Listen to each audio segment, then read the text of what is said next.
You just saw what Google did the other day, and then reversed the ruling on self-custodial wallets.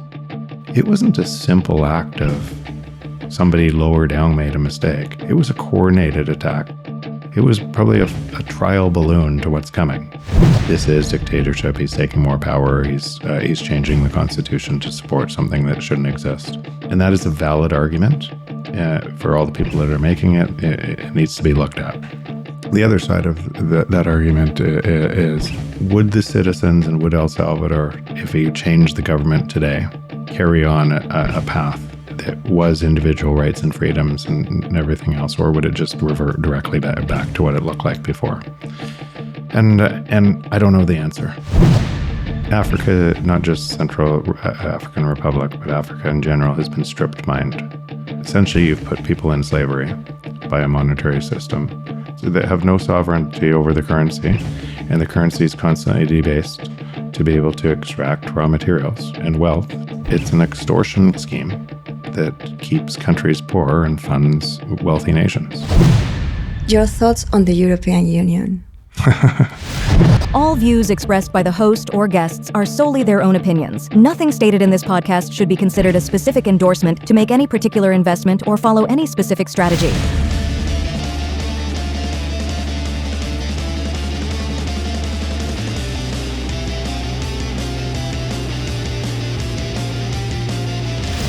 Welcome to All in Bitcoin, Jeff. I'm excited to talk to you about Bitcoin and more.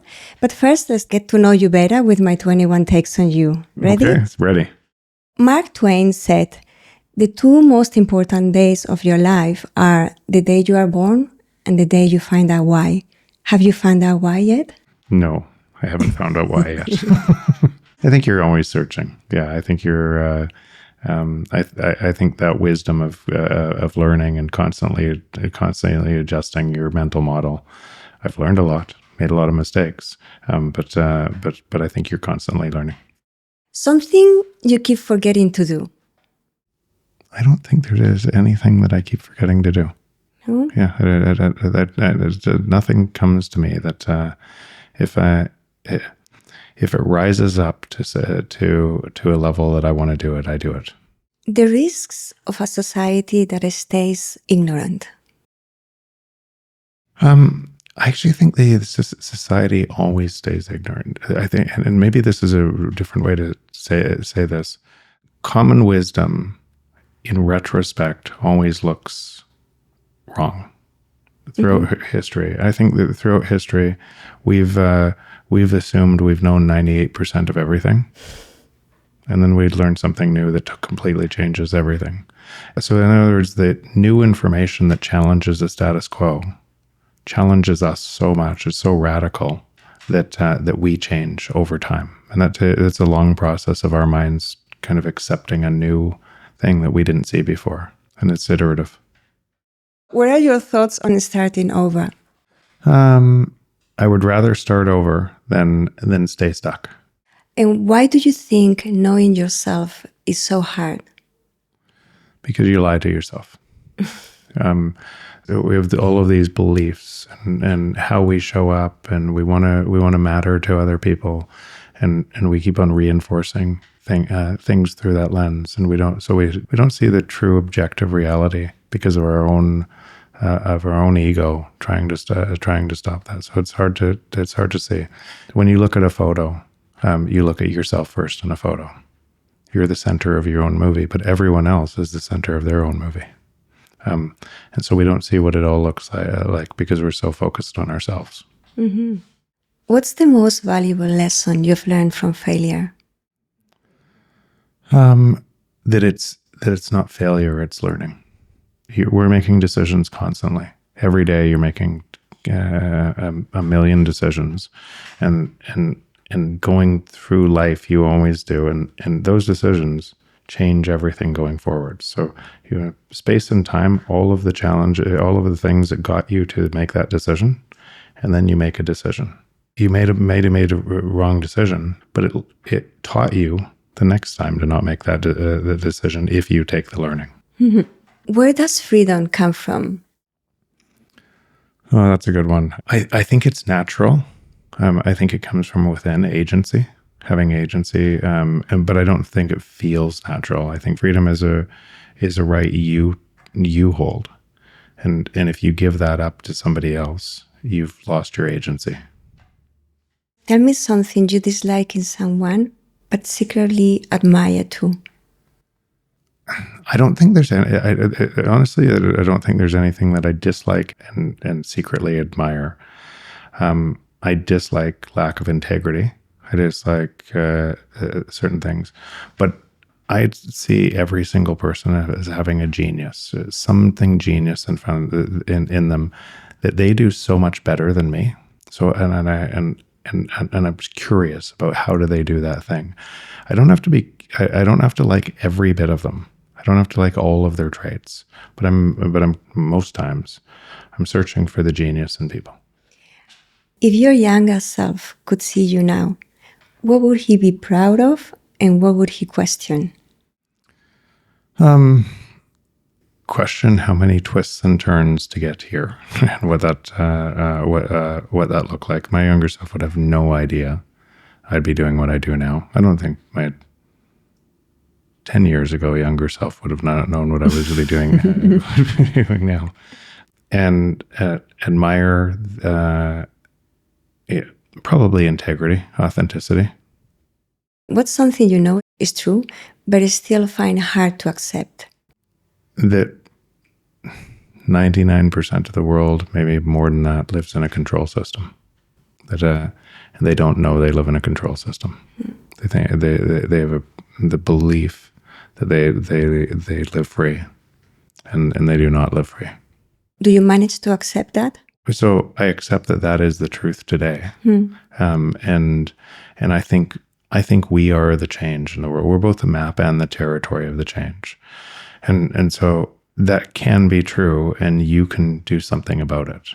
So that creates an opportunity for people to help other people see it and understand what that looks like, and build rails to make a different world come into existence.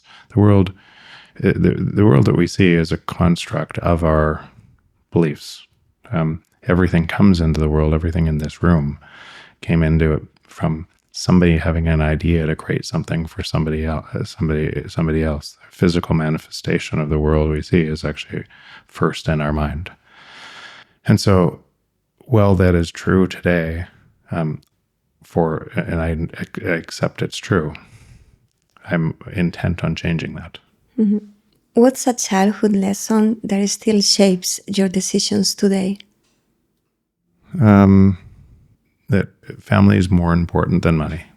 That love, belonging, people around you, that is far more important than the things you have, or the money, or the perceived wealth, power, or anything else. It's all about, at the end of your life, what you have is the connections you've made through your time. When did you learn that? I learned it probably 11 years old when my parents lost everything in the real estate crash, but lost everything but had everything. And what was the situation then? In 1981, interest rates spiked to 20-something %, and my parents were both in real estate at that time, and we ended up losing our own home to the bank. What we didn't lose is kind of love, connection, and everything else. It was a family structure, so everything else is easy to make back when you have the things that are most important. What's the most underrated quality a person can have? Humility. Your thoughts on the European Union? It's going to break up. Unfortunately, but that's it's going to break up because of the same reason that a lot of the world's going through chaos today. You have a manufactured reality based on manipulation of money, which is imposing pain on people, and people are starting to see through it. And so as each country turns against each other and their own citizens start to rise up, you're going to see this breaking apart. In the European Union, you have energy insecurity, you have less and less manufacturing base. And so it doesn't look like a free market at all anymore. Not even close. And it's getting worse, more and more regulation, more and more control, more and more coercion, more and more government saying, you can't even question this. More and more people getting turned off by social media. The social media just deciding with government actors what you can see and what you can't see. So we evolve the world through our thoughts and ideas. So if those thoughts and ideas are constrained and we're told what we can believe in, then we all suffer. And so the European Union is getting pretty far down the path that it's going to break pretty badly. Pretty badly. Pretty badly. Now, I can't tell you when, what country. I can't, I've said often, you can't measure which snowflake causes the avalanche.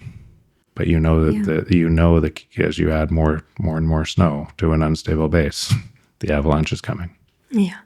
And your thoughts on Christine Lagarde? Well, I try not to talk about people. I try to talk about systems. She's just a person in that system. And or here's a better way to say that. Who would you expect to be leading on top of a system based on theft? Wouldn't you expect the people who were best at it to be leading? And that would include many people, whether they know it or not, inside our institutions of today. The institutions of today are not protecting you. They're controlling you.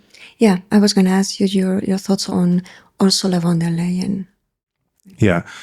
I don't know whether any of these individual people know what I'm talking about when I talk about my message. Yeah.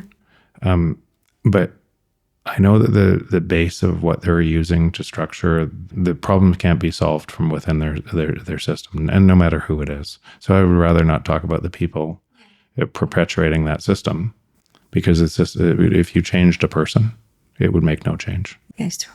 The hardest line you've ever had to hold? It goes back to integrity. I built a very successful internet business, and for 17 years, CEO, all sorts of challenges on the way through, .com crash, 2008 financial crisis, pivots in the business as we pivoted the business many times. But it was worth $500 million. At one point, we were growing really, really fast, and I put some debt into the business. I put some debt into the business from a friend of mine at the time, and then that friend wanted to recap the business, to own it with just me. So wipe everybody else out, give me more of the equity in the company. And that would mean wiping out all of the investors who trusted in me and all my friends who trusted in me and everything else. So instead of doing that, I remember saying to my wife, I said, my integrity is not for sale for any price, but that means we're going to zero. It meant I'd already sold my house to be able to invest in the business. And so 3 young kids, and walking away was zero. I didn't have severance because I walked away from it, knowing full well that they were going to take it into Chapter 11 bankruptcy after I walked away, and I was going to be wiped out to zero. I didn't know what I was going to do at the end of the month. I didn't know, we had literally had zero. That's a test. It's a test. Had I not made that choice, I would be working essentially for the person, and I would have turned against everything I believed in. And the only person that could have taken my integrity was me. And nothing I'm doing now would exist. I wouldn't have written my book. I don't think it was ever a test. It was so easy knowing what to do was right. And instead of telling myself a lie that said, oh, it's okay, I'll just do it. Where does that integrity come from? I think just a knowing, just who I am. If I say I'm this person and then I don't do that thing, then I'm not that person. I think I used to say this to investment bankers all the time when I said one of our values was integrity in our business. And they said, you can't have that value because everybody has that value. It's just it's a nothing burger. And I said, nobody has that value, right? Because it actually doesn't, the world wouldn't look like this if everybody had that value. And that's when you know what a core value is, something that you're unwavering. You will not change, whether the whole world disagreed with it or not. you will not change. You will go to zero because it's so core to you that you know that about that yourself. I'm curious, does it come from when you were a kid, from your family, lessons that you had really early on? I don't know if it comes, maybe, but I said that, like, I experienced what my parents went through, and my parents went through still love, family, structure, everything. So I was fortunate to grow up in a world where I saw the best in people, right? So maybe. What topic needs urgent attention? Bitcoin, and what it does in the structure of the world. This is a structural change. It's not just the singularly most important thing. Everything else is derivative of it. It imposes a free market for the first time in history. It's a step change for humanity, and most people are measuring it through the piece of paper. So what's a piece of advice you got that changed your perspective? All the time, like literally all the time. So there is no one piece of advice that changed my perspective. The latest, the ones you can think of. I would say mostly changing my perspective is not advice I got. It's by making a mistake and measuring the mistake, and being ruthlessly objective. And so here's a broad one that attaches to everything else. Your life is a mirror. If you don't like the reflection, it's not somebody else, it's you. Completely unequivocally. And what ends up happening is we want to take credit for all the great things in our life. And then as soon as there's something bad, we want to blame somebody else. And the blame that we attach to somebody else is the thing that we need to fix in ourselves. If you take that lesson, if you take that, anytime you want to blame or critic somebody else, to use that lesson to actually improve your own standing, your life will change in such a powerful way. But it's hard because what it means is you have to face the thing in you that you don't want to face, and it's way easier to hide that and say it's somebody else. When did you learn that? Constantly.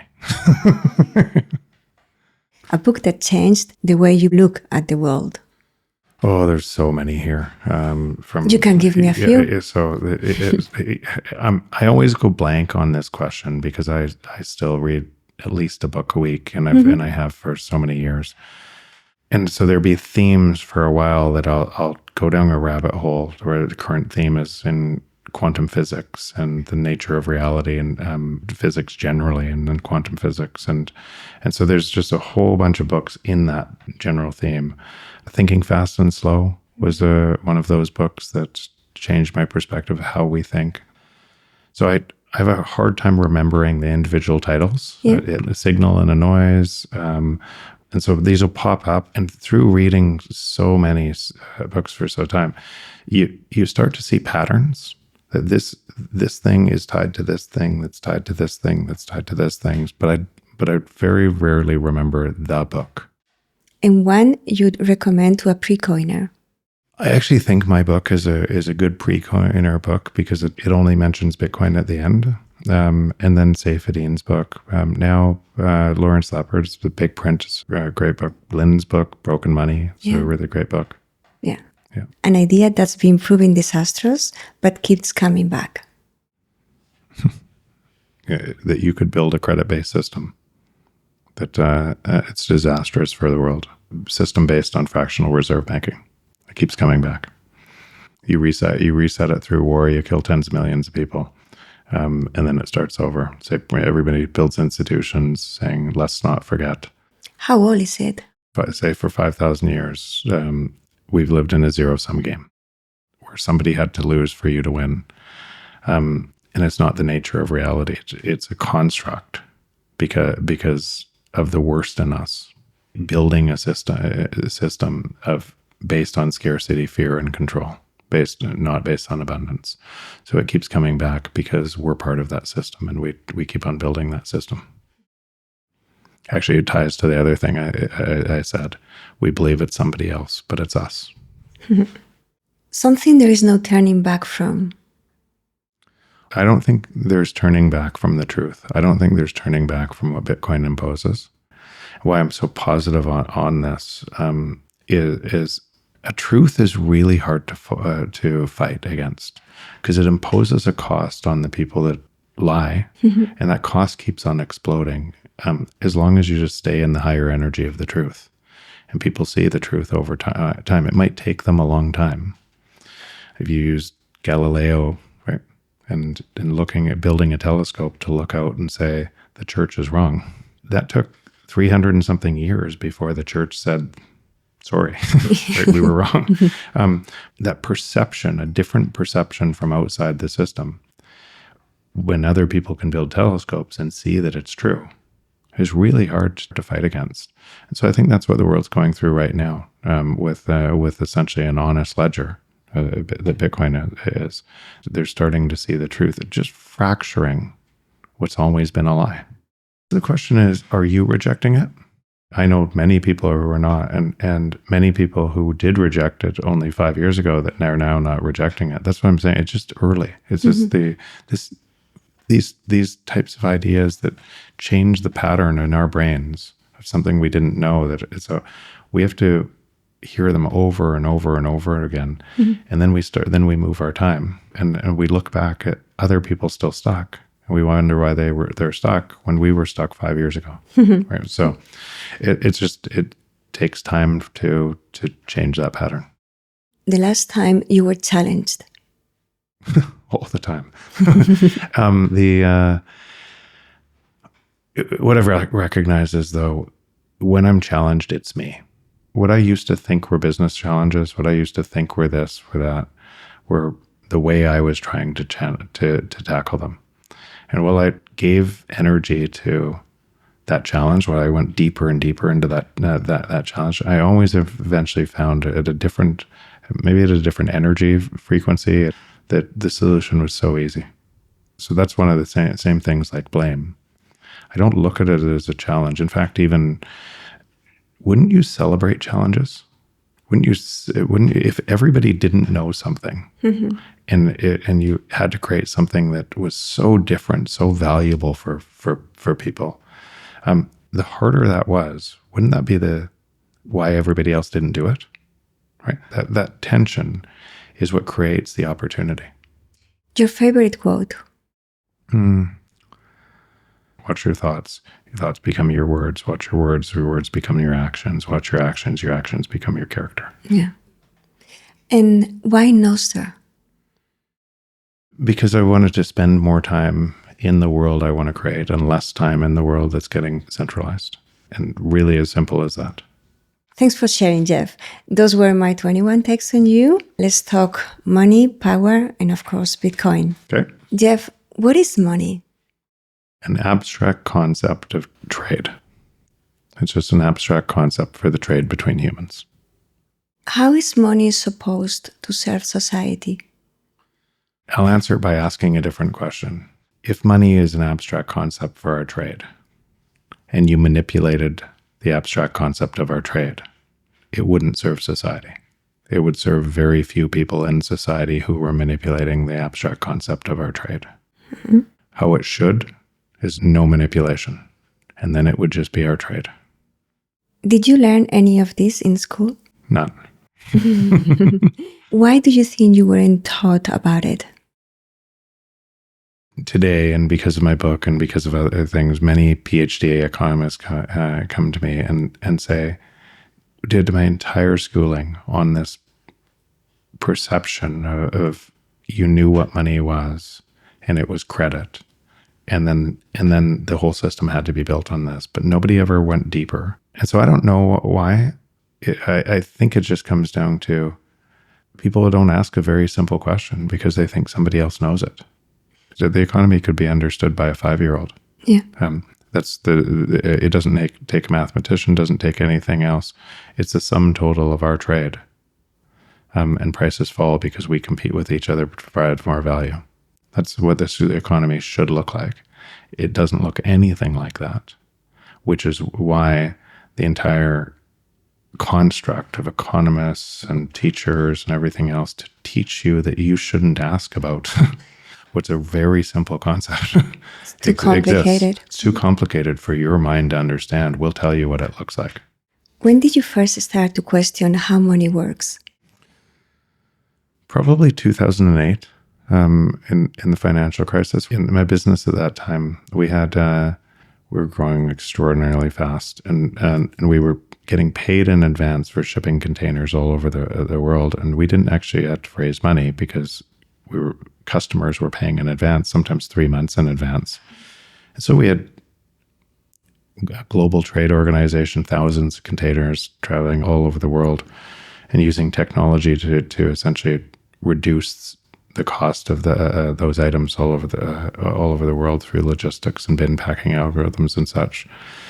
And because of the deals we offered to people, they had no problem paying in advance. But in 2008, all of a sudden, before people knew that there was a crisis, it just shut off, like literally. And what we realized is nobody has any money anymore, and it's unwinding like crazy. So our business, within a period of 2 days, went less than in half from $50 or $60 million run rate to probably a $23 million run rate because overnight. And because even if you saved 90% on goods, you didn't have the money to pay for it. Mm-hmm. And so, the money was just wiping out of the system so fast. So we saw this coming, and you could play that forward, and then you start, oh my God, right? It's all built on a lie. And you knew the government was going to come in and reinflate it. And you knew you knew they had to, because otherwise everything would have kept collapsing. And that meant all of the players that took systematic risk that were the system would get bailed out, and they would stay in the system. But it would also cause another thing, that every other player in that system would say, I need to get really big too fast, because heads I win, tails I win, because the government will always bail me out. And so that was a first big break. And I think it was a break because the business was booming and everything else. And all of a sudden it wasn't. And so I wanted to understand that deeper. And that took me down that rabbit hole of understanding the existing financial system deeper and what that looked like. And it also probably started happening before, but I couldn't square the peg on why prices weren't falling. Mm-hmm. Because the first technology that we created, the logistics technology that underpinned our business, cost us about $5 million to create over the course of 2.5, 3 years. And 10 years later, that technology was largely free. And so that was happening in every business I knew. So I couldn't understand why prices weren't falling. And that was what was happening. So that was a course of, I did not want to write the book. Why not? I was just hoping somebody else would write it. I was telling other people, but their eyes would glaze over, like I was talking a different language. I thought, the world my kids will grow up in if somebody doesn't take action. And that's why I wrote the book. When did you get into Austrian economics? I didn't know anything about Austrian economics until long after I wrote my book. Not long after, but people said about my book that it had the same theme as a bunch of the Austrian economists. And then I saw that same theme going throughout history. So you'd see these people talk about the same thing, right, in different ways. They don't know each other. Yeah, exactly. And it's funny that Austrian economists look like quacks because of the power of the existing system to make them look like quacks. Right? When did governments take over money, and why?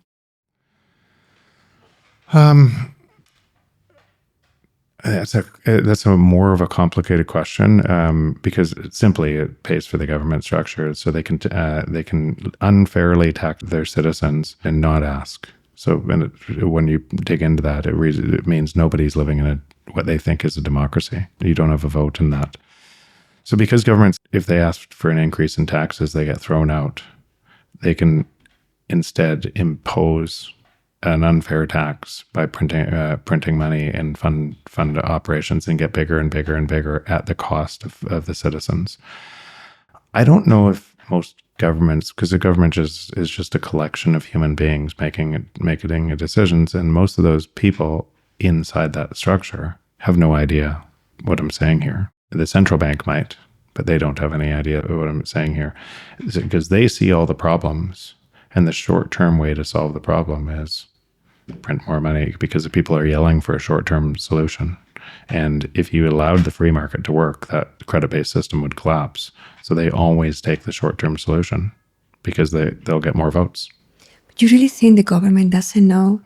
I'll tell you how many conversations I've had in this. They don't know. They're just people. It's way easier to believe that there's this cabal and everybody knows. But I'll tell you this. If you believe that, you will make the cabal stronger. Right? Because you'll act inside that there's somebody doing it to you. And your energy will go there instead of building the new world. I'm asking you because for me it's the logic. Maybe once you understand it. But again, think about what it took you to go through to that. And you didn't once know it either, and I didn't either. And it took you unwinding your entire current beliefs and resetting a new set of beliefs. And because that's such a big challenge, like to accept this new reality, you have to realize the other reality that you had always been promoting and was part of your success and rise of power, stole from people. Right. And that might be a bridge too far for people to face their own ego. Mm-hmm. So it's easier just to discount the new and stay stuck, put your head in the sand. Yeah. It's what you mentioned. Humility is the most underrated quality right. in a human being. Let's use the US as an example. The framers of the Constitution said it had to be on hard money. They knew these risks. That hard money created a very thriving, because they called it the Great Deflation, and middle class was increasing, and many people moved from Europe to North America or to US to take advantage of the free market. More ideas, more competition, better value. The Wild West, the entire formation of the US was from the free market because of what the framers gave it, and the free markets are far more productive than any other market. People move to them so those ideas can thrive. And so that was the abundance that was created out of that. And then more and more banks were created, tons of banks, regional banks, and it was based on hard money. And then some of those banks, and this is largely what the Federal Reserve created, started to realize, and you could cause a credit crisis. You could overlend, and then you could consolidate, and then the people in that crisis would always turn to the government and say, save us, right? So that was literally the creation of the Federal Reserve to be able to save people from the same thing that they created. So essentially the debt that you're papering over, if you keep on moving it up the stack, then there's nowhere higher to go than the government. And then the government moves it onto their books. And it gets bigger and bigger at the government level as the government bails out everybody underneath. So it's just a thing that just always happens because we, on the other side, turn to somebody to blame for our taking more risk. Right? You'll see that play out in Bitcoin. You'll see that play out in a whole bunch of other things as people take risk in centralizing their Bitcoin. You're going to see the same game getting played out. What are the consequences? The consequences are an instability in a system that must forever grow more debt or face complete and utter collapse completely. And so because we won't let this system face complete and utter collapse, we will always vote for more debt. So it isn't the government, it's us. How do you see the end of this? So these resets happen through war. Yeah, through war. And how they happen is you have to convince the people in your country that there's an enemy within the country. And you divide your nation. And then once you've divided it and take more control and more power from them, and it's building more and more instability because it's on broken money. It's stealing from them to take more control. You have to create a bigger enemy. You have to create a bigger problem that you have to solve. Whether that problem is COVID, whether that problem is Russia, whether that problem is you have to create China, you have to create a bigger enemy for the same people to then trust you to be able to save them. You have to kill millions of people all over the world, and then the winner of that war, which there's really no winners of that war, go and reset all the institutions and start again, and the same thing happens again. What don't people get about inflation? Everything. They don't really realize it's not natural. They're measuring inflation from zero. They should be measuring inflation from the productivity rate of the world. You can't measure what I was describing because it's a new system. It's the productivity rate of the world. It should be decreasing prices at an exponential rate. And most people they're only looking at the manipulated inflation rate and blaming governments for the manipulated inflation rate without realizing that that's only the top of the iceberg. The way bigger part of the iceberg is underneath the zero. and prices should be falling. Can you explain a little bit more that idea? So when I say the natural state of the free market is deflation. Yes. Right? Everything that exists today, and every entrepreneur trying to create more value, the entrepreneur has to create more value for you to move your time from what exists today to the new thing. Mm-hmm. And the entrepreneur has to, a lot of times, create 10 times more value to break your purchasing power from what you do. Because you just rather stay, you do the same thing over and over. And you have to see major in value for you to move. Yeah. So if the entrepreneur doesn't do that, they go broke. If the entrepreneur does that, you use their service or product or whatever. So you are an intricate part of this system that must bring prices down. Not keep prices stable. Must bring prices down, because just think about what you do today, what you use. You'll always search for more value. Everybody does. You're not looking to get fleeced all the time. You're constantly looking for more value. And we use the things that the entrepreneurs challenge the status quo and create more value. And then we use that. And then that creates value for them, which creates more competition for them. That new entrepreneurs take that value and make it better. The output of that, if you use that, has to be deflation. Yeah. Right? Mm-hmm. Not 0% inflation. So then ask, if that's the free market, where does inflation come from? And it only comes from one place. From printing money, from manipulating currency to stop that from happening and make prices go up.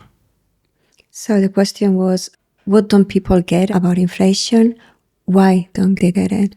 So they're so conditioned to believe that inflation is normal and that it comes from some other thing of business trying to capture more money. The business can't capture more money without a regulatory framework that creates a monopoly, because the free market will attack anything that gives the biggest margin, gets attacked first, because entrepreneurs can make more money by providing more value. So the natural state is constant attack. Monopolies can't exist in a free market. So all of the monopolies we know of are created by manipulated market. So that process, what they don't get about inflation, is everything about it. It's just an unnatural thing in the market that is not just unnatural to the free market. It's unnatural to everything else. There's a large belief in the world today that inflation is required for a productive economy. Mm-hmm. And let's just examine that belief a little deeper. Why? Because what it's really saying is, we don't believe you could trade together. We believe we have to steal money from you to trade together. But if inflation is required for a productive economy, so some people will argue my case, and they'll say, well, people wouldn't buy if you had deflation. Yeah. That's the narrative, yeah. But doesn't that seem ludicrous to you? Because you buy computers, you buy TVs, you buy things that come down in price and get more value over and over. You buy food, right? You're going to continue to buy. But argue the other side of it. Is the only reason you buy because if you don't, people will steal your money? That would be a crazy way to wire the world. And so you don't buy because people steal your money, or that would be an insane way to build a world. You buy because something meets your needs or wants, when you want it. That's when you buy. Yep.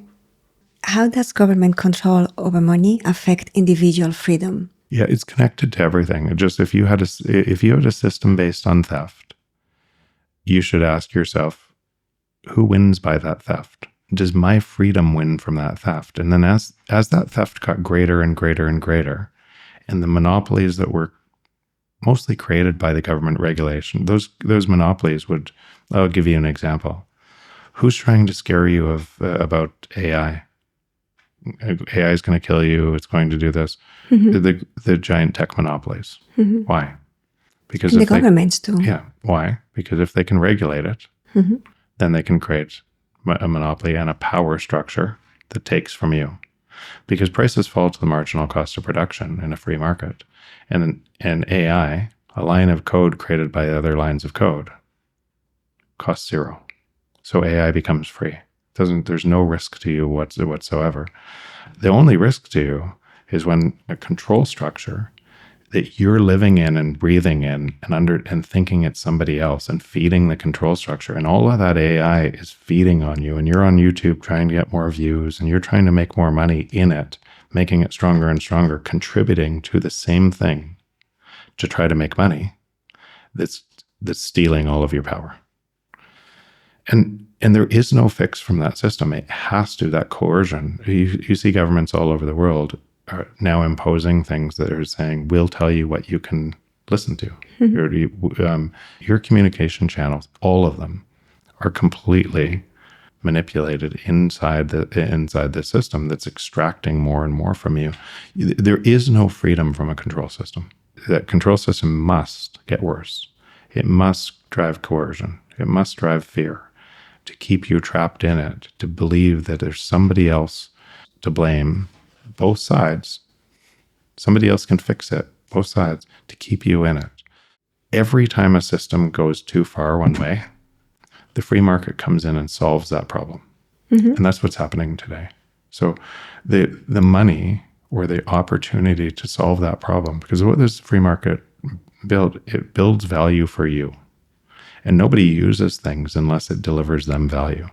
So a bunch of the early privacy tools that are being built today, a bunch of and Nostr and everything else, what you're seeing is the early beginnings of these things going to crush the central control structure as it gets worse, because that's where the value to society is. Okay, I failed to say it. Right now I'm thinking of the European Union because they keep just putting regulations on top of regulations. And where is the free market really breaking that system? So that's what Bitcoin is doing. It's repricing everything and everyone. And all prices are falling. It's a perfect reflection of the free market. Prices are falling in it. But more so, you could argue that if it just stayed like it is now, then one day that people are gonna attack it. Bitcoin's been tried to be attacked over and over and over again, and so there has to be privacy on top of that. Yeah, and there has to be communication on top of that to get yourself out of the communication trap that everybody's inside the control structure. And that's early in building. That's early in building on Nostr. It's early on building on Fediment. It's early on building Cashew and a whole bunch of different freedom technologies that will be lifelines for people getting trapped in this other system. But that's actually where the greatest entrepreneurial opportunity is too. Because you're solving massive problems for people that are going to need those solutions. Yeah. What's the emotional cost of losing trust in your money? It can do two things. So the emotional cost, each individual is going to act differently in that. If you have agency, if you believe you will want to fix this, so then you'll move to fix the problem. You'll move to a solution set that can solve the problem. If you don't, or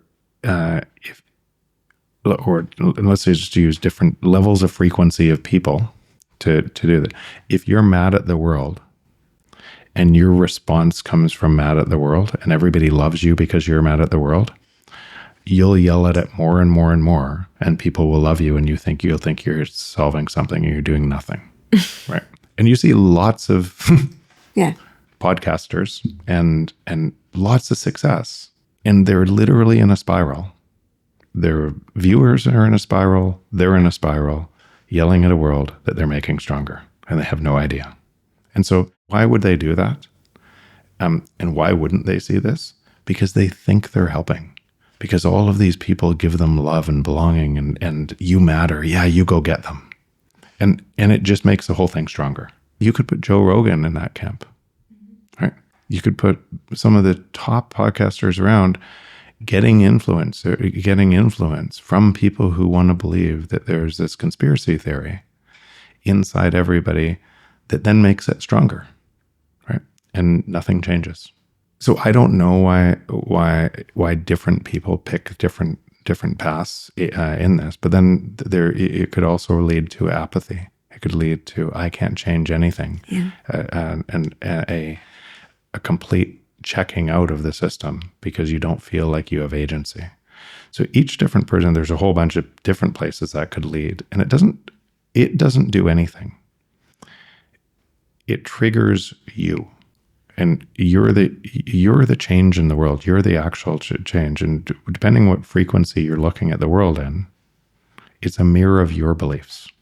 The person who has apathy and doesn't believe that they can change, they're right. The person who's yelling it and making it stronger, and all the people that are feeding that back, they're right from their perspective.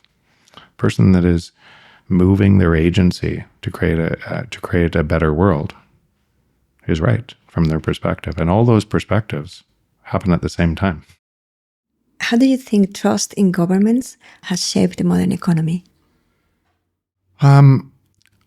It's funny. I think if you asked a general question around trust in governments, I think you would get a mostly negative answer to there would be a very big lack of trust in governments, no matter what parties. Yet it just keeps on reinforcing on itself. So all of these structures are the system. That people are going back to the system to try to solve the problem that can't be solved by this system. So I ask a different question. I come to it from a different question. What would the world look like in a free market? What would governments have to do in a free market? Okay, the governments would have to serve, right? They might still charge taxes at first, and then those taxes would come down over time because they would be competing in a free market to provide value to their citizens. They would have to serve instead of extract. And that means government would get smaller and smaller and smaller. We still might choose to, and some people in Bitcoin wouldn't like this, but we might still choose to pay governments, but the governments wouldn't be able to lie to us. They would have to say, this is where your money is going, and here's what we believe society should look like. And then they would have to deliver it, or they'd get thrown out on their ear, right? And then, and they couldn't cheat money, and they couldn't hide a whole bunch underneath through theft. So they would have to tell the truth. You would have a completely different government structure than this giant leviathan that's kind of taking over a central planning of everything. So what does it mean to separate money from the state? It means the freedom that should naturally be ours comes back to us. It means the entire world serves us. Every single person in the free market serves us instead of a structure that controls us. Has it been done before? Never. Yeah. It's never been done. That's why it's so hard to imagine. How would people feel it day to day? These are such hard things because people want to feel, how do they feel right this second? And because these things take time, ask yourself this. In the last 10 years, have you seen an acceleration of government control versus the 10 years before that, versus the 10 years before that? And you can see what's happening. All of the things you're worried about and causing from your worry are getting worse and worse and worse. Everything, name one problem that could be solved by just making up more units of money. Every problem gets worse. Inside that system can't resolve this paradox. But the same thing is true for the opposite system. Every single thing gets better. And so the more time you move into the opposite system, one is that is truthful, the more you leave this system behind, and your attitude towards the world starts moving from fear and apathy and everything else to hope and abundance and truth. And so that individual action added to more and more individual actions is what's happening. It's just so early that's hard to see it. But when you're in that new system and you can see it everywhere, and you wonder why people are still stuck, even though 5-10 years ago you were stuck. You think it would be good for everyone or just for an elite? Everyone. I think because we've never lived in a free market, people have a false belief that it isn't good for them. But the act of us trading and competing to give more value, the output serves every single person, because that output prices fall for everyone. As jobs get removed by technology, the jobs that get removed, the prices fall by that amount. And so people can live on less and less and less and less forever as the competition intensifies. The output is great for everyone. Well, I would say, except for the people who unnaturally control the money supply today. They would have to deliver value to society instead of extract value to be able to compete to create value. Yeah, let's not forget those. Exactly. Yeah, there's a bunch of them. So a bunch of those people are being repriced right now, and they don't know they're being repriced. In 2021, El Salvador made Bitcoin legal tender. In your view, what was the impact both in El Salvador and globally? I think it was such a bold move to do that. I was there shortly thereafter, that move, and I had a big presentation there. People were flying in from all over the world, and the day before I went were all the murders, and we still went, but it was crazy. And I think what happened there, behind the scenes, I think what happened there is the control structure didn't know that Bukele was going to make Bitcoin legal tender. And that shocked the control structure. And then the behind the scenes, you wanted to create a false flag to be able to hurt his credibility as president. And then he instead locked everyone else up. And why I think that happened, I can't guarantee that happened, but why I think, knowing how things work, the coordination of media while I was there on he's a dictator, and why would he lock these people up when nobody cared about El Salvador? How coordinated that response was and how fast that response was coordinated tells me that it was coordinated. Right. It was just all of the media that we saw in the US, all the media that we saw in Canada was, in Europe, was the outcome of him locking people up rather than what happened to create it. And it just doesn't seem to pass the smell test of what an actual reporter would actually look at to why. So I think it was coordinated, and I think it was coordinated because the IMF, US, the entire control structure didn't expect that he would go to Bitcoin, and then they were caught flat-footed when he locked everybody up too, because most of the time throughout history, other people, this happens, and then that person loses their power. So he has a 92% rating in El Salvador, and I'm not going to get into whether that's right, wrong. I just know he wouldn't have a 92% public rating unless the citizens of El Salvador who elect him thought it was right. And so who am I to determine something else? And those citizens were living in a hellhole for a lot of years until that happened without hope. So I think he did some things that were very bold and helped put Bitcoin gain attention. And I think he's going to be, in time, I think he's going to be celebrated for that. He's been a part of the structure that has done this, and they're still buying Bitcoin. And if you look at what's going to happen, it's going to create a whole bunch of wealth for the citizens of El Salvador and freedom. If Bukele was a dictator, maybe time will tell,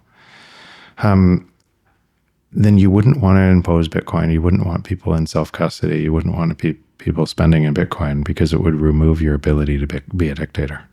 Yeah, it gives people economic independence. Exactly. It moves the power back to the people. So time will tell on all of this. It's interesting to watch both sides of this.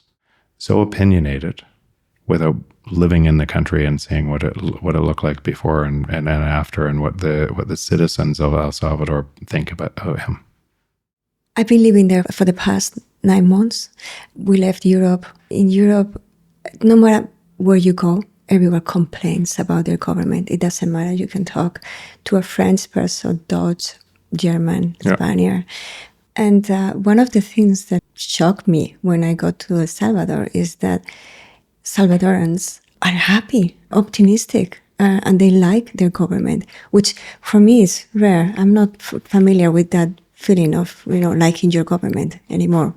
So even when I went the first time, when it was early in Bitcoin transition, that's what you could feel. You could feel a hint of hope.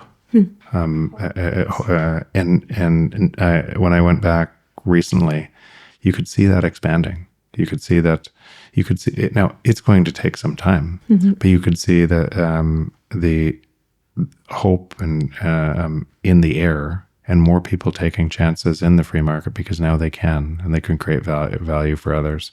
And so, compared to what it looked like before and what it looks like now, it's unreal. It's a remarkable change in a very short order of time. In 2025, the government reversed it under IMF pressure. What's the signal to the world? That's why I say we won't know for sure. It could be one of two. It could be one of two things. That and it could be Bukele is caving to the control structure, or he's using what he needs to be able to get the capital to change the country and get people into self-custody and running nodes and understanding this. I believe it's the latter. I believe that Bitcoin at that time isn't big enough, or the people in Bitcoin weren't big enough to be able to provide the funding that he needed to be able to create the change for society. And if the change comes too slow for society, he can't carry on the mandate. There's lots of problems in El Salvador other than just your gangs. That was one of the core problems, but the other problems to fix are infrastructure, roads, water, sewer, all of that. These things can't be solved just by saying spend in Bitcoin tomorrow. Right? Bitcoin's emerging as a base layer, and it's early, and these things still need to be solved to be able to create wealth for citizens and allow the free market to work. So he was in a little bit of a box because Bitcoin's early, where El Salvador was, and I suspect the IMF used that pressure to be able to drive this. Interesting enough, he's still buying Bitcoin every day, and even though it says in that he can't. But we'll see over time which path he chooses. If he chooses to help his citizens understand self-custody, if he chooses to understand how they can spend in it and remove that power structure, then he may go down as one of the greatest leaders that ever lived. Yeah. What's the signal to the world when they reversed the Bitcoin as a legal tender law to people in Africa, people in Central South America, Javier Milei in Argentina, everyone? If you realize where the control comes from, and it's manipulated money, and they create these debt traps for countries, but the countries have no choice, and they take the money. That control structure has enormous power over our way of life. And it's trying to fight back to stop Bitcoin in every different step. But you should expect that to happen. We should expect that to be just the course of action, because in 5,000 years, we've never lived in a free market. So So that means that control structure must be very, very strong against us. And I think what's ending up happening is it's trying to insert, you just saw what Google did the other day, and then reverse the ruling on self-custodial wallets. But if you look deep into what they announced and all the charts and what was okay and it wasn't a simple act of, oh, we made a mistake. Somebody lower down made a mistake. It was a coordinated attack it was probably a trial balloon to what's coming, right? And so we have to understand that all of these actions, that all of these coordinated entities where the power resides today are coordinated. And they cannot allow, if Bitcoin, forget Bitcoin for a second, the natural state of the free market is deflation. Yes. That opposes every single thing in the existing structure. Even without Bitcoin. Without Bitcoin. Yeah, it's true. So it means that can't be allowed to exist, no matter what. They're two totally different systems. They're inoperable together. One must kill the other. And so what you're seeing play out all around the world is you're seeing the fight all behind the scenes, agencies, CIA, different agencies, Mossad, IMF, World Bank, government agents. You're seeing all of this coordinated to stop this, because if this exists, most of that goes away. Do you think it can succeed? We can have a free market? Yes, I do. So why now and not before? In my presentation, yes, I'm going to tell you why. Okay. Today. Tomorrow. Tomorrow. Yeah. And a premiere here for the podcast that will be released after the presentation. Sure. Thank you. If you understand game theory, which is really the mathematical process for a system for how we make decisions, game theory explains us. All of what we say we'll do versus what we'll do. And Prisoner's Dilemma is a really good example of that. If two people cooperate, the overall system is better. But individually, if one person cheats on the other and says the other person did it, the sum total of those is worse for both players. And if both people cheat, it's way worse. What you'll find is individual actors acting rationally are so scared of somebody else cheating them that they'll cheat the other person first. And so what it means is through that is globally, not individually, we get worse outcomes. Now, add a couple variables to that. And if you played that game over and over, iterative players, you'll see the best way to play that game. And the best way to play that game is cooperate. But if somebody else cheats you, then cheat them back. And then go back to cooperating. And if they cooperate the next time, cooperate. Because if you know somebody's going to cheat, if somebody cheated you the last time, then what would you do the next time? So you can see human action through this play out. Now add a couple of variables to that. Add a variable that you wouldn't get caught, right? So you won't get caught. And add another variable that you keep on increasing the reward. $100, $1,000, $10,000, $100,000, $1 billion, $10 billion, you won't get caught. At some level of you won't get caught when you're playing this game. 97.5% of human beings will cheat. And why they'll cheat is either they'll cheat immediately because they can make money, or they'll say, if I don't, somebody else will. So they won't call it cheating. Now, money is a perfect thing you wouldn't get caught, right? To create a little bit, steal a little bit from, and then it creates so much wealth, so much inequality, so much power, that of course we would fall into that trap. So who are the 2.5%?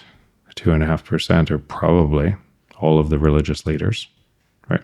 That stayed firm, that then were killed, right? That then those religions actually had, in most major religions, no interest, right?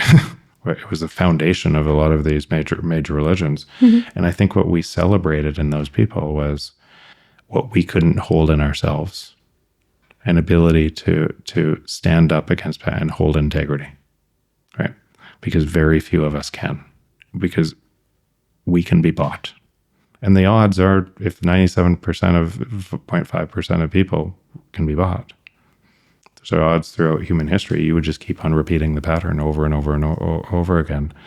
So now why is Bitcoin different? Yeah.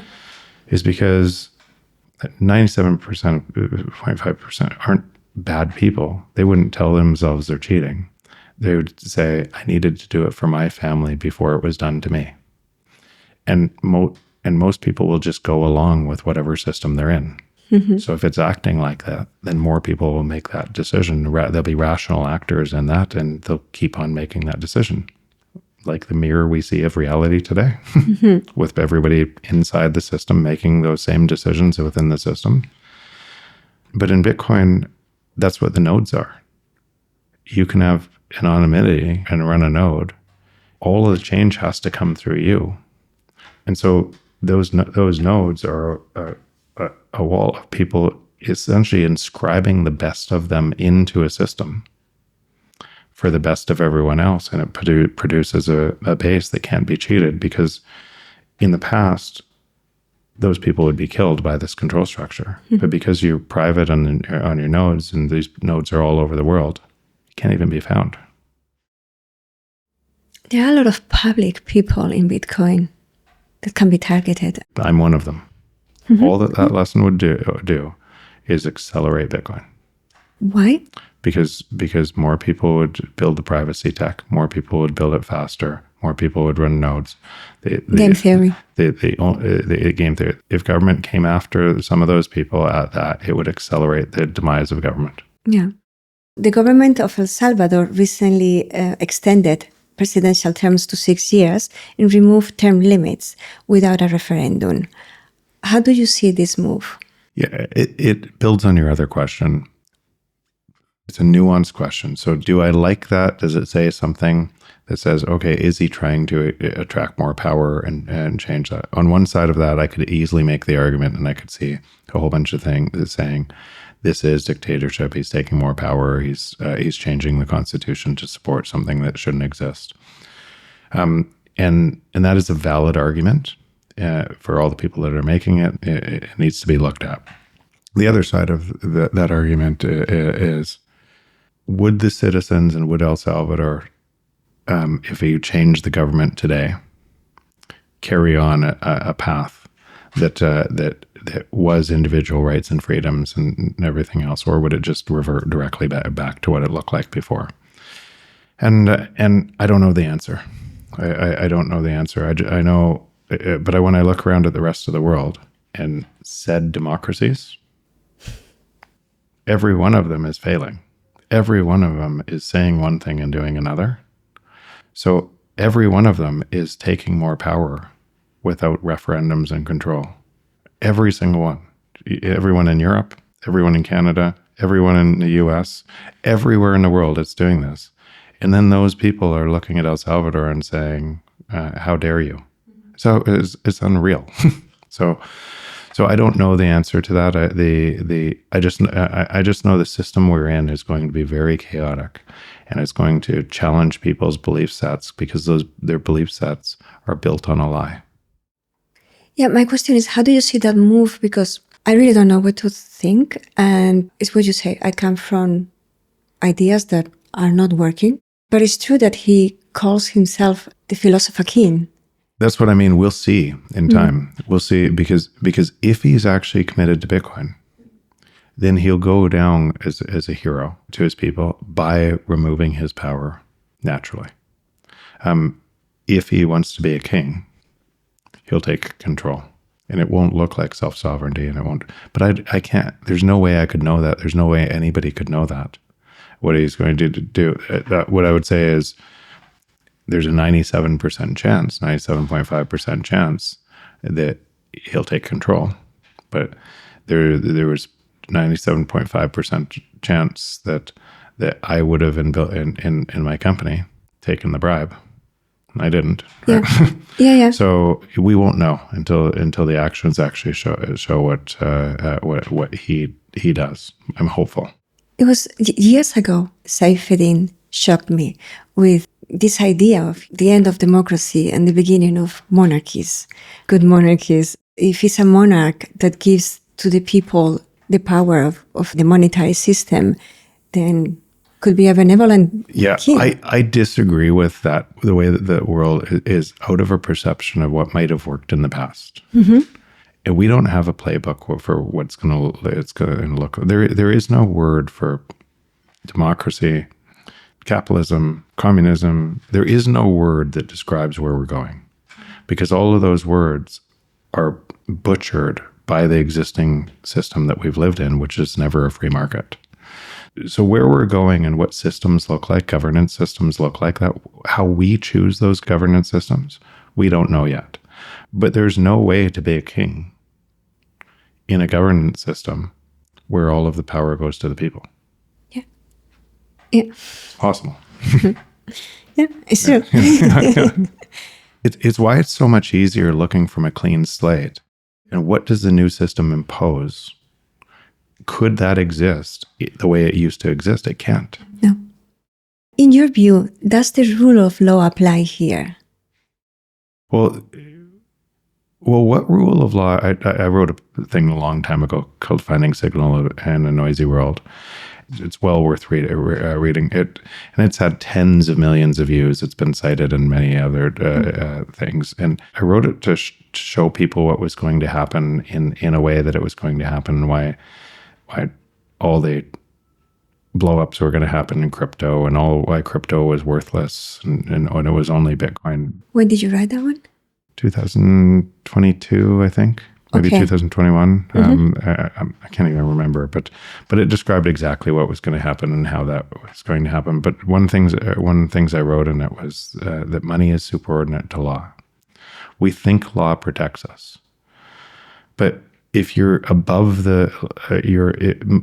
look at what's happening right now with Epstein, Mm-hmm. right? Yeah. If you're above the money, if you have the money, the law is changed to serve you. And so laws are always changed. By the way, if it didn't look like that, if money wasn't superordinate to law, then what you'd expect is the places with the most broken money to have the best laws protecting people. Yeah. Doesn't it look the opposite? Yeah. So when money's broken, law is useless. It's completely useless. There is no law. You have the money and you win. And money is broken. So most of the laws today are designed to keep money broken and to keep you poor, keep you trapped. Still, there is some comfort in the rule of law, but it's true what you say. Logically, I understand, and then there is the comfort. And this is again the pendulum of the swing. Yeah. We believe, because we're looking back on a rule of law when money was less broken, that we grew up at a different time. And as money's getting more and more broken, the laws are changing to support that. And it doesn't feel the same as when we were kids. Mm. And the world is changing so fast by this control structure, trying to co-opt our individual rights and freedoms. Most people don't know that just about everything, like you used to have a search warrant and probable cause. It doesn't look like that anymore. All of your internet records and everything you're doing are viewed all the time inside this control structure that is learning more and more about you and how to make you think. What do you think happened to the Central African Republic? The same thing that happened to El Salvador, the same thing that happened to South America, Central America. Africa, not just Central African Republic, but Africa in general, has been stripped mined. Essentially, you've put people in slavery by a monetary system that's happened over and over and over again. And all of the internal wars and fights are created to keep people poor and to be able to extract their natural resources to wealthy countries. I'm referring to what happened immediately after they declared Bitcoin legal tender. I suspect international pressure, IMF pressure, and I suspect the same thing that came into El Salvador. These systems are opposite, right? And if 1, 2, 3, 4, as more and more do this, then there is no need for IMF anymore. There is no need for, the control structure falls away. But a lot of these leaders are actually bribed or kept in control or placed by the same agencies. Or one that is really trying to develop freedom for their people is killed by the same agencies. And this has happened throughout time because it's a control system that looks like this. Of course, that pressure would be exerted not to go to Bitcoin. Can you elaborate on the role of the Central African franc zone and its connection to France and the euro? Yeah, it's similar to how the U.S. dollar is connection to the rest of Africa. It's an extortion scheme that keeps countries poor and funds wealthy nations. So they have no sovereignty over the currency, and the currency is constantly debased to be able to extract raw materials and wealth to fund France. The sovereign individual talks about technology making this separation possible, the separation between money and the state. Is Bitcoin what we've been waiting for? Yeah, I'd go further back to this knowledge. This knowledge, we talked about it before, throughout time, many different people, Mises, Buckminster Fuller, Henry Ford, Tesla, go back through time and you see the same theme of how money is distorted and how it costs all these lives and its control set. But we always fell back into the trap. No matter how much we knew it, we couldn't solve it.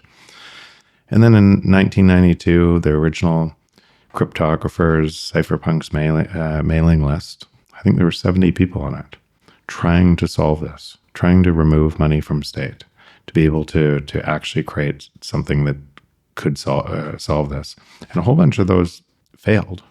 All of these different tries, Adam Back, I forget some of the names. Exactly. Had part of the pieces, but not all the pieces. And then Satoshi came out and put it, just like any innovation happens. Fail, fail, fail, fail. And we think innovation is just a light bulb, one person.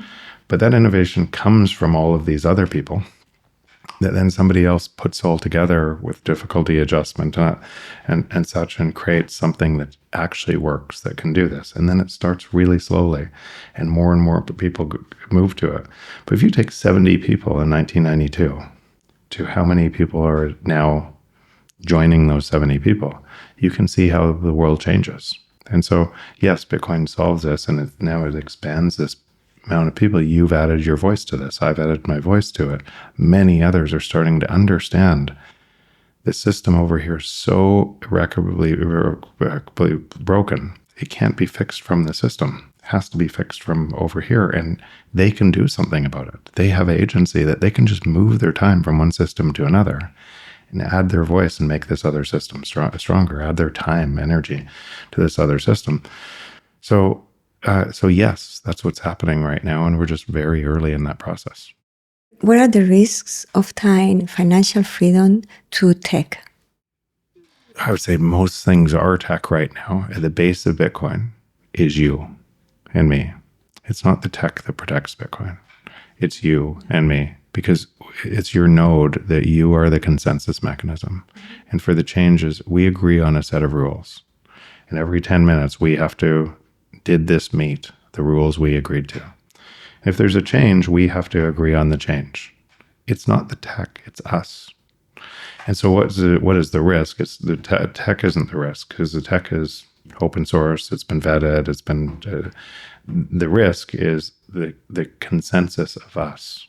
If you can convince us to change our best interests to, let's say, allow ordinals or allow nonsense in the blockchain, then the blockchain could bloat and then create risk for it working for a long time, or centralize. The risk is us giving all of our power, not holding Bitcoin in self-custody, not holding, giving it to somebody else to hold for us, that centralizes it more, that then comes and attacks Bitcoin and tries to change that consensus mechanism, tries to get us through fear, to change our minds, to protect our self-interest. And so we should expect those attacks to be coming. like crazy, because the only way to attack this is to change that. And so we should expect coordinated attacks, crazy attacks. We should expect these attacks to come at the same time as you better do it now, for otherwise you're going to lose it all because of quantum. We should expect the most crazy attacks, social attacks, to get those nodes to change their minds, to fight against each other, to insert something that's a backdoor to this. But if we're vigilant to those attacks, if we know those attacks are coming, because they must come, because it so much risks the existing system, if we know those attacks are coming, and we think through those, and we had more voices to watch for them, we are Bitcoin. That's what it's not tech that's the base of it, it's us. Could decentralized money lead to decentralized governments? How do you see that working? It will lead to that. It will lead to governments that get smaller, more freedom between borders, and more governments that are getting smaller and working together. I'm saying way in the future, it's going to be chaotic on the way through, because these are new rules being imposed by people who don't understand the new rules of the game. So different governments are going to take different actions. Can Bitcoin and Fiat coexist, or are we headed to a showdown? They cannot coexist. They're opposite systems. One imposes the free market, one does not. One has to kill the other. And finally, can Bitcoin be the winner? Yes. Bitcoin will be the winner. The question is, will Bitcoin be the winner in what time frame? Even if Bitcoin wasn't the winner in the short time frame, because this consensus mechanism was made mistakes and let in a trapdoor, you would expect, with the knowledge humanity has now, to find another. It might take another 1,000 years. Another 1,000 years? I think Bitcoin is going to be the winner in our generation. Jeff, thanks for your time and this generous conversation. Where can people follow you and your work? On Nostr now, or EcoDeath is probably EcoDeath. If you're an entrepreneur in the space building into Bitcoin, EcoDeath, look us up there. Otherwise, on Nostr. My website, which I don't update enough, but please make sure if you're going to follow me, you check in Nostr, you check on my website for my NPub. If it's not listed on my website at jeffbooth.ca, it's not me. So there's just so many impersonators, scammers trying to take your money. I will never ask you for money. It's been amazing having you on. I can't wait to have you back. Until then, stay sovereign. Thank you.